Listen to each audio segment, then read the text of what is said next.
Hi and welcome back. Now in this chapter, I just want to go through a simple representation when it comes on to an enterprise data warehouse architecture. So again, when it comes on to the world of data, having a data warehousing architecture is very important.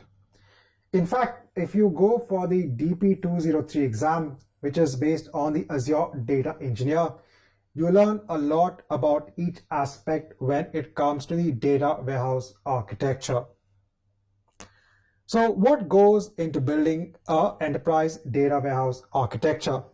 So the first thing that you need to understand is you have so many types of data that can be consumed. So in today's world, you have so many social media platforms. You have so many different types of data that can flow in from different sources. And companies want to actually take that data and make some sense out of that data. So for example, if you're looking at an e-commerce website, which is basically selling products. So based on the data that is collected, they want to see how they can better make sales. What can they do to interest buyers to actually buy more products? So again, this can be based on the data that gets collected. And it's different types of data, based on consent of the user. It could be data from the log files of the application. All of these metrics, this telemetry data can be collected and then you make sense out of the data. So the first thing that you need to understand when it comes on to architecture is the understanding that your data can come in from anywhere. Also, you can have different types of data. You could be having JSON-based files. You could be having simple log-based files. You could be having files in CSV. So there are different formats of your files. So the first thing is to go ahead and ingest your data.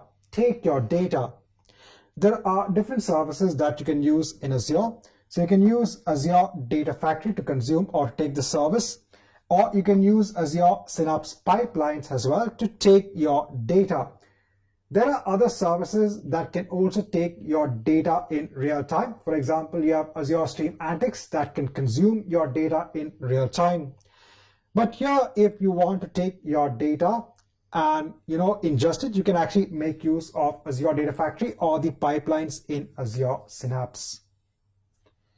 Next is, where do you store your data? Now, initially, when you take your data, it's going to be in a raw format. It's going to be in the same format itself. You're not going to be making any sort of changes. The first step is just to take your data and keep it somewhere. So that's where you basically have a data lake in place.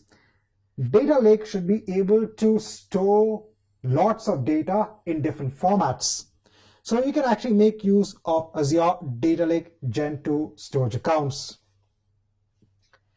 The next step is to prepare and train your data. So now that you have your data in place, you want to make sense of it. So what you can do is you can use services such as Spark. Spark is an engine that can be used to work on your data, perform analysis, do something on it. So you could actually make use of Azure Synapse, which has Apache Spark built in. So there's one, you can actually create something known as Spark pools to actually work on your data. If you want a pure data science product, then you can make use of Azure Databricks. This can also work on your data. Now you could take your data, you could store it back onto Azure Data Lake in a separate container, or you could transfer it onto a data warehouse. So you can make use of Azure Synapse and the dedicated SQL pool to have a data warehouse in place. And this is where you basically model and serve your data. You can then use visualization tools like Power BI to visualize your data in the dedicated SQL pool that's part of Azure Synapse. Now, in the next set of chapters, I'll be going through an example on how we can use certain services when it comes to the enterprise data warehouse.